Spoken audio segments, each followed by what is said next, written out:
SITREP World Briefing for July 18, 2026. The United States carried out a seventh consecutive night of strikes on Iran on Saturday, extending a week-long military campaign across the Gulf.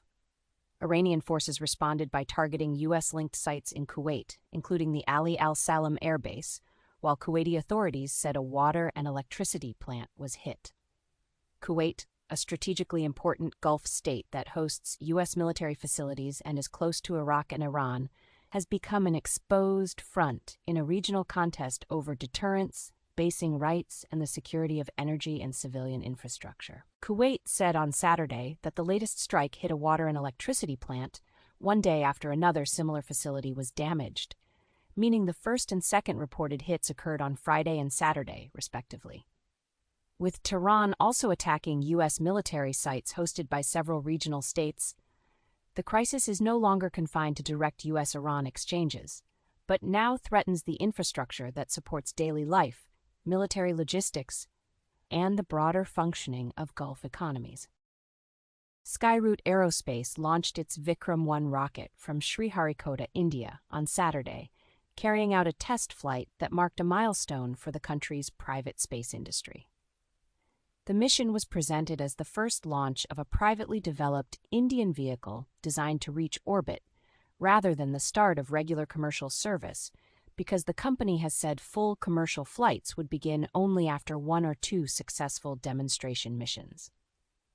The launch gives Hyderabad-based Skyroot a chance to show that private companies can move beyond suborbital experiments and participate directly in orbital access, a field long dominated in India by the Indian Space Research Organization, or ISRO. The Vikram-1 mission is important because India has spent the past several years opening more of its space sector to private capital, private launch providers, and new satellite businesses.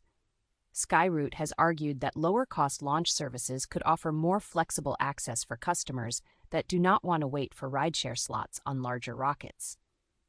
That pitch is aimed at a fast-growing market for small satellites, Earth observation payloads, and technology demonstrations, and it also reflects India's broader effort to build a domestic commercial ecosystem around launch, manufacturing, and data services rather than relying solely on state-led missions. For Skyroot, Saturday's flight was as much a proof of capability exercise as a commercial event, because a successful path to orbit would help determine when the company can begin routine customer missions.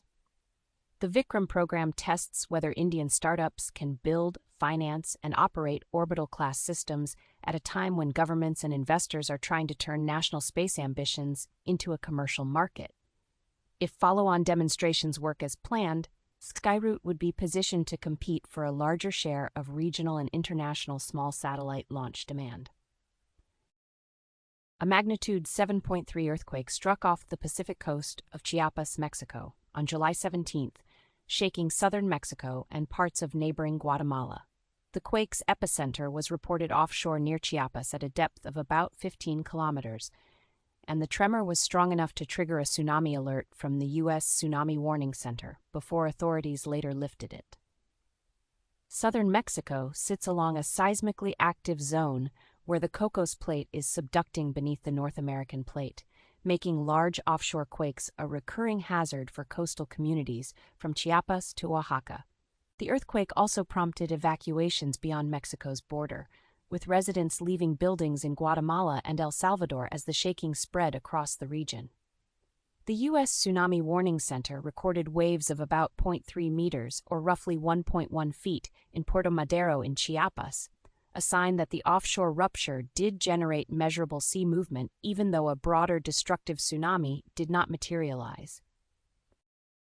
Smoke from Canadian wildfires spread across the northeastern United States on July 18th, sending air quality in parts of the region, including New Jersey, into unhealthy or hazardous ranges and prompting public health warnings.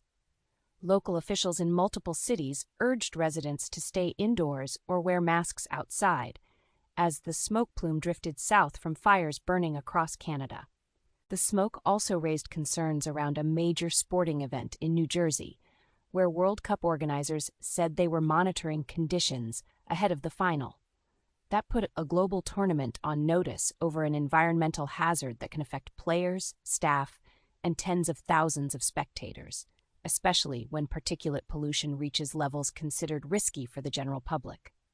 President Donald Trump blamed Canada for sending what he called filthy air into U.S. cities and threatened new tariffs.